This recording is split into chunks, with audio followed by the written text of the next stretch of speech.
استاد جی کہتے ہیں عمران خان بھی قادیانی، اس کا والد والدہ یا والد بھی قادیانی ہے۔ دیکھیں بھئی ایک بات سمجھ لیں، بلا وجہ کسی کو کافر اور قادیانی کہنے کا مطلب ہے کہ آپ نے اس کو کافر کہا۔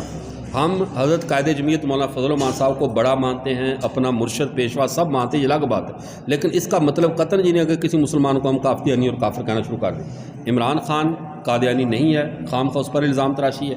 پھر دوسرا جو ایک شجرہ چلتا نا وہ گوہر شاہی والا، اس کا دادا گوہر شاہ تھا اور فلاں تھا، جو شجرہ نسب میں ضرور اس کے نانا کا نام آتا ہے، لیکن اگر نانا جب پڑنانا بالفرض کافر بھی ہو تو ہمارے باوجود تو ہندو اور سکھ تھے، تو کیا ہمارا اسلام مشکوک ہو جائے گا؟ یہ بلا وجہ کی ایک جماعتی اور سیاسی تعصب میں کسی مسلمان کو کافروں کے سامنے کھڑا نہ کریں۔ پاکستان کی سیاسی قیادت میں، سیاسی جماعتوں میں نہ کوئی قادیانیوں کی جماعت ہے، نہ کوئی ان کا گرو گھنٹال ہے۔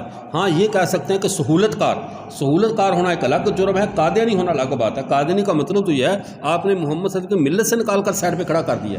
ایسا جرم نہ کریں، ایسی کفریہ کلمات نہ کہیں، ایسا نہیں ہے۔ سہولت کاری جو اس نے کی، جو جرائم کیے وہ الگ ہیں، ان کو الگ رکھیں، انصاف کی بات کہیں، اللہ کے سامنے جواب دینا ہے اس بات پر، ٹھیک ہے؟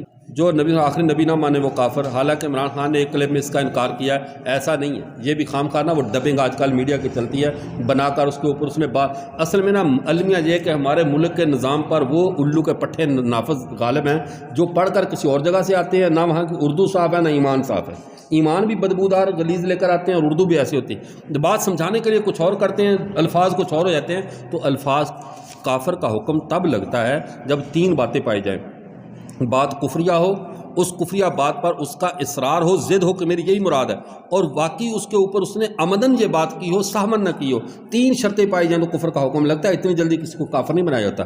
اس نے جو بات کی، جو وہ بات سمجھانا چاہتا ہے، وہ صرف ختم نبوت کے موضوع کو سمجھانا چاہتا ہے۔ اگر الفاظ میں اگر کمی بیشی بھی ہوئی ہے تو ایسا نہیں ہے کہ اس کی بنیاد پر اسے کافر قرار دیا جائے جب تک اس کا اس پر اصرار نہ پایا جائے، ضد نہ پائی جائے۔ جیسے ذاکر نائک نے کہا نا، ہم تو اللہ کو مانتے ہیں اور ہم تو محمد کو بھی نہیں مانتے، وہ پیچھے ایک بات کر رہا ہے کہ ہم رب پالنہار رازق اللہ کو مانتے ہیں، ان کے ساتھ ہم نبی کریم صلی اللہ علیہ وسلم کو بھی پالنہار رب نہیں مانتے، اور پورے ہندوستان میں طوفان کھڑا کر دیا گیا، جی کہتا ہم محمد کو نہیں مانتے۔ بھی وہ اس کس پیرائے میں بات کر رہا ہے، وہ بات تو رکھو سامنے۔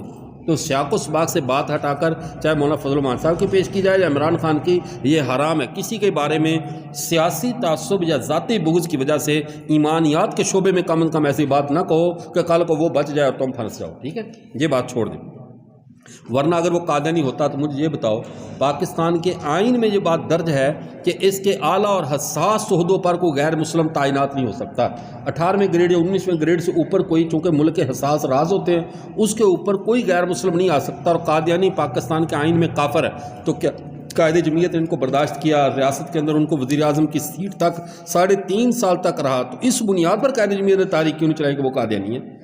جن کو ہم بڑا مانتے ہیں انہوں نے قادیانی نہیں کہا، وہ کہتے اونٹنی کا 1 کلومیٹر سفر ہوتا ہے اور اس کے بچے کا 2 کلومیٹر ہو جاتا ہے، وہ کبھی آگے جاتا کبھی پیچھے جاتا، کبھی دائیں کبھی بائیں۔ ہماری حالت وہ ہے، ہماری قیادت 1 کلومیٹر چلتی ہے، ہم 2 کلومیٹر چل لیتے ہیں، اتنا چلیں جتنا قیادت چلا رہی ہے، جتنی بات وہ کرتی اتنی کریں۔